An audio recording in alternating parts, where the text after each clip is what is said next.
Hey buddy, thank you very much. Welcome. Thanks a million. Welcome. A huge thanks to you. Welcome. यार ये हो क्या रहा है? एक काम करता हूँ, फिर से ट्राई करता हूँ. I'm running short of words to express my gratitude to you. Welcome. यार कमाल हो रहा है. मैं इतने लंबे लंबे सेंटेंसेस को फ्रेम कर रहा हूँ सिर्फ थैंक यू बोलने के लिए, और ये वहां से मेरा थैंक यू का रिप्लाई किसमें दे रहे हैं? Welcome. Yes, so hello everyone, once again I'm back with you guys. It's me, Ayan Sheikh, English language training, motivational speaker and the creator of an official YouTube channel, English at Workplace. जी हाँ दोस्तों, तो video के promo को देखते हुए आप सबको ये चीज़ ज़रूर समझ में आ गया होगा कि आज के सेशन में हम लोग खास तौर पे किस चीज़ के बारे में चर्चा करने वाले.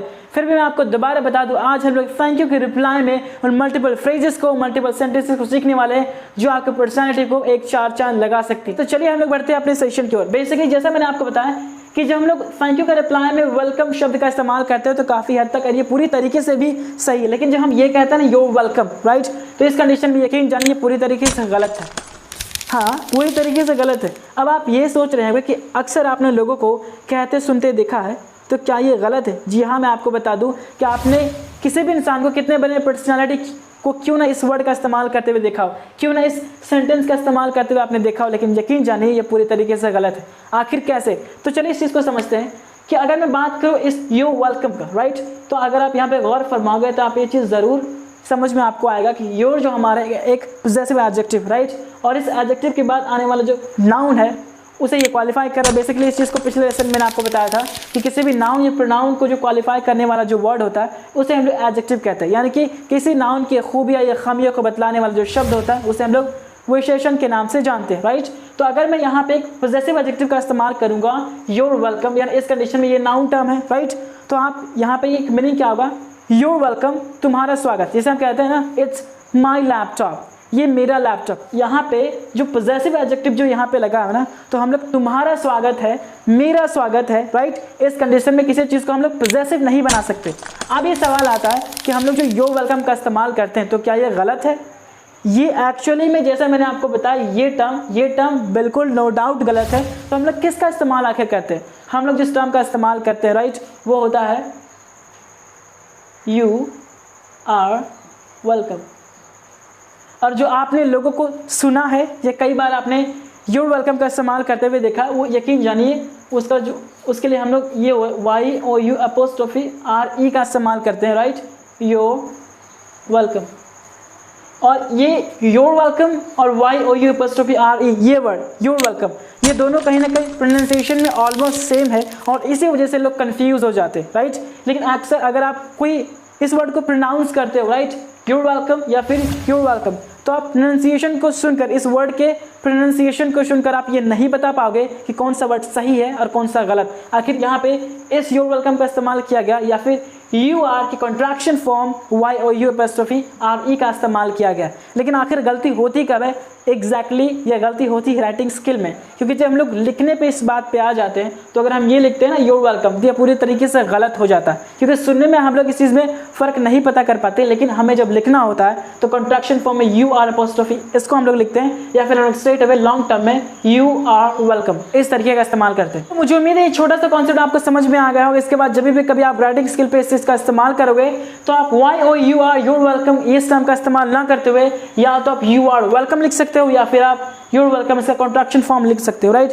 अब चलिए मैं दोबारा रुक करना चाहूँगा, बातें के सिलसिले को मैं बढ़ाना चाहूँगा अपने सेशन की ओर, जिस पे हम लोग आज चर्चा करने वाले, जो कि हमारा टॉपिक है कि थैंक यू के रिप्लाई में हम लोग मल्टीपल यूसेजेस को सीखने वाले. यस, तो थैंक यू का रिप्लाई आप पहले नंबर पे इस तरीके से कर सकते हो योर वेलकम, जो कॉमन फ्रेज जैसे कि मैंने आपको पहले बताया. इसके बाद आप ये भी कह सकते हो you are very welcome. Next is any time, कभी भी कोई अगर आपको थैंक यू कहता है तो आप बोलते हो कभी भी आप बोलो मैं तुम्हारे लिए हाजिर रहता हूँ, राइट, मैं तुम्हारे लिए हाजिर रहता हूँ, right. It's any time, not problem, it's no problem, कोई प्रॉब्लम की बात ही नहीं. The next is not at all, don't mention. ये चीज़ तो आपको बखूबी मालूम है, डोंट मेंशन इट. अगर किसी ने आपका शुक्रिया अदा किया, आप कहते हो ओह क्या कहने की ज़रूरत नहीं, right, it's don't mention, not a problem, right, कोई प्रॉब्लम की बात ही नहीं है. नेक्स्ट इज आप ये भी कह सकते हो दैट्स ऑल राइट. आप इसके एवज में आप ये भी इस्तेमाल कर सकते हो it's all right, right. The next is my pleasure.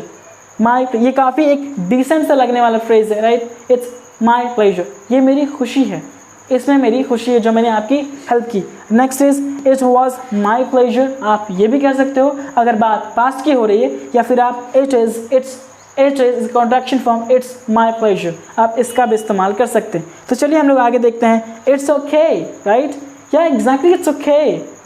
आपने किसी की हेल्प करी है, वहाँ पे वो बोलता है ना थैंक यू सो मच, ये बड़े बड़े फ्रेजेस का इस्तेमाल करता है सिर्फ थैंक यू करने के लिए, तो आप उसे स्टॉप करते हो, यार इट्स ओके, ये कोई बात नहीं, राइट। तो उस तरीके से आप यहाँ पे इस्तेमाल कर सकते, it's okay. And next is I am happy to help, right, मैं खुश हूँ आपकी मदद करके। और इसका एक और फ्रेज है हमारे पास, हैप्पी टू असिस्ट यू, मुझे खुशी हुई तुम्हारी मदद करके, राइट। तो आज अभी तक हम लोगों ने 14 को देखा। नेक्स्ट हम लोग देखते हैं number 15, I am glad to help you. Yes, मुझे खुशी हुई कि मैंने आपकी हेल्प करी, right. I am happy to help, पिछले वाला आपने देखा ये क्वाइट सिमिलर है, लेकिन थोड़ा सा फ्रेज में थोड़ा बदलाव, right. Next is number 16, it's no bother, ये कोई परेशान, ये मुझे परेशान नहीं करता। अगर आप किसी की हेल्प करते हो और आपको उसकी हेल्प करने में कोई परेशानी नहीं है, राइट, और उस एवज में आप इसे जताना चाहते हो तो कोई बात नहीं, राइट, ये इससे मैं परेशान नहीं होता अगर थोड़ा सा मैंने आपकी हेल्प कर दी तो, ऐसा। Next is don't worry about it, परेशान होने की ज़रूरत नहीं। कभी कभी कोई होता है ना कि बहुत ज़्यादा परेशान है या फिर किसी कंडीशन में आपने किसी की हेल्प कर दी, उसका काम बिगड़ा हुआ काम बन जाता है, राइट, तो फिर आपको कहता है ये थैंक यू सो मच आपने मेरे लिए किया। उस कंडीशन में आप कहते हो don't worry at all, right, कोई परेशानी की बात नहीं है। Next is no worries, same here. Next any time for you, कभी भी, राइट। किसी के लिए अगर कोई फ्रेंड हो या फिर कोई ऐसा इंसान जिससे आप काफ़ी ज़्यादा फेमिलियर हो, आप उसके लिए कुछ करते हो, राइट, उसके एवज में अगर वो थैंक यू कहता है तो फिर आप कहते हो ना anything for you, right, anything and any time for you, right. इस कंडीशन में आप इसका इस्तेमाल कर सकते हो वेलकम के अलावा। Next is I know yes you do the same thing, done. अब यहाँ पे ध्यान दीजिए कि अगर आप किसी के लिए कुछ करते हो, डन, अगर आप किसी के लिए कुछ करते हो और अगला बंदा आपको वही शुक्रिया अदा करता है, तो आप फिर इसका रिस्पॉन्स में आप बोलते हो ना कि मुझे उम्मीद है कि एक दिन जब ज़रूरत पड़ेगी तो तुम भी मेरे लिए ये काम ज़रूर करोगे, यानी कि तुम भी मेरी हेल्प ज़रूर करोगे। तो उस कंडीशन में आप स्ट्रेट अवे वेलकम के बजाय ये फ्रेज, एक डिसेंट सा फ्रेज आप इस्तेमाल कर सकते हो, I know you do the same thing, done. Next is if you were me you would have done the same thing for me, अगर तुम मेरी जगह होते तो तुम भी शायद मेरी हेल्प ज़रूर करते, डन। कभी कभी कि किसी का कंडीशन काफ़ी ज़्यादा ख़राब हो जाता है, उस कंडीशन पे अगर आप किसी की हेल्प करते हो और अपना पोलाइट नेचर दिखाते हुए आपको कहता है कि thank you so much for this, right, फिर आप कहते हो कि मैंने आपकी हेल्प की, ये कोई बड़ी बात नहीं, अगर तुम मेरी जगह होते, राइट, तो तुम भी यही काम करते। Yes, now is 22, right, 22 is thank you to.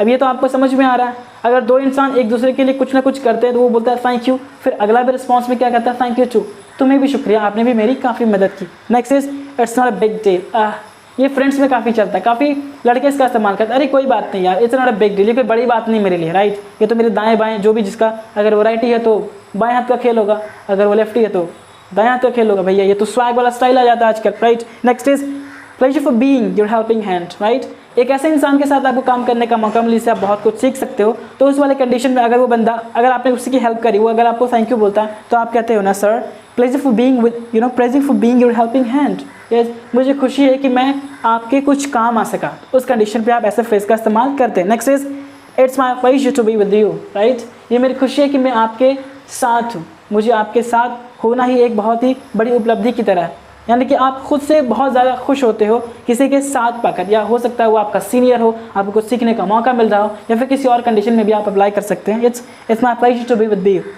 It's my pleasure to be with you. And the next is you are most welcome, तुम्हारा बहुत बहुत स्वागत है, राइट, यहाँ पर 26 गाइस। तो चलिए हम लोग बाकी के फ्रेजेस को देखते हैं। Next is number 27, right, it's being with you was a great experience for मी, जहाँ पे आपको काफ़ी कुछ सीखने का मौका मिला, राइट, जिनके सोहबत में रहकर काफ़ी कुछ आप सीख पाए, एक अच्छा खासा एक्सपीरियंस आपने गेन किया, उस कंडीशन में आप इसका रिप्लाई कर सकते हो, yes, being with you was a great experience for me, right. And the next is 28, I am delighted to help you, मैं काफ़ी ज़्यादा खुश हूँ, या फिर मैं काफ़ी ज़्यादा खुश महसूस कर रहा हूँ आपकी मदद करके। The next is it was the least thing that I could do for you, ये काफ़ी एक छोटी सी चीज़ थी जो मैंने आपके लिए किया, राइट। अगर आप किसी के लिए छोटा सा काम करते हो, अगर वो बंदा काफ़ी ज़्यादा आपको मतलब शुक्रिया अदा करता है, राइट, काफ़ी हम्बल बिहेवियर दिखाता है, तो आप कहते हो ना ये शुक्रिया कहने की ज़रूरत नहीं, एक बहुत छोटी सी चीज़ थी जो मैंने आपके लिए किया, तो उस कंडीशन को एक्सप्रेस करने के लिए आप कह सकते हो it was the लेस्ट thing that I could do for you. मुझे तो यस गाइस, मुझे उम्मीद है कि आज के सेशन में जो हम लोगों ने 29 फ्रेजेस को कवर अप करने की कोशिश की, इसके बाद जब भी कभी आप थैंक यू को रिप्लाई करोगे तो आप योर वेलकम तो कभी नहीं कहोगे, इसके अलावा सिर्फ और सिर्फ वेलकम के अलावा आप इन तमाम फ्रेजेस को इस्तेमाल कर सकते हैं जो कहीं ना कहीं काफ़ी एक डिसेंट सा साउंड करता है। मैं आपको ये कहना चाहूँगा चाहूँगा कि अगर आपको ये सेशन समझ में, अगर आपको काफ़ी कुछ सीखने का मौका मिला तो इस वीडियो को ज़रूर शेयर करें। Just give a big thumbs up, like, share and comment ज़रूर करें। कमेंट बॉक्स में आप अपने दुख दर्द परेशानी को ज़रूर बता सकते हैं, राइट। किसी सेंटेंस को समझने में अगर आपको प्रॉब्लम हुआ या फिर किसी और ग्रामर सेक्शंस में, राइट, तो आप अपने विचार ज़रूर कमेंट बॉक्स में लिख सकते हैं। डेफिनेटली मैं अगली वीडियो में उसे रिजॉल्व करने की कोशिश ज़रूर करूँगा। तब तक के लिए good night, till then stay safe, keep learning, bye bye.